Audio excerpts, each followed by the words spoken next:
Okay, this problem is,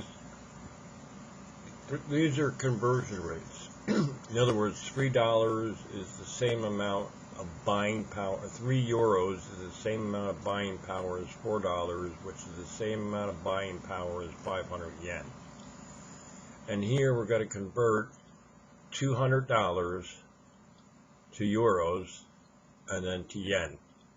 You won't be able to drag down in this file. You just have to do one at a time, and I think there's 4 or 6 of them.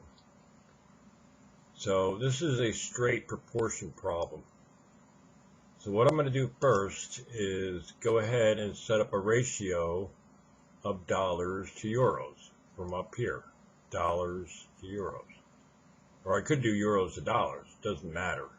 But let's do dollars to euros. So I got $4 to 3 euros. And here I have $200. So that's going to equal $200 to I don't know how many euros. So there is your straight proportion. So I'm going to cross multiply. 4 times x is 4 times x. Now remember, x is the output in that cell.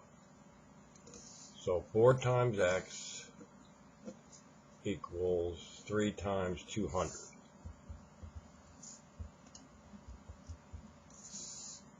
Divide by 4, divide by 4. So x equals 3 times 200 divided by 4.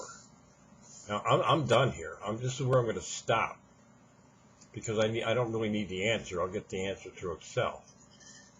So in this cell here, you're going to put equals that cell times that cell divided by that cell. And I suggest you do the proportion on paper like this first before you start clicking buttons and hitting equal signs. So they're all done the same way.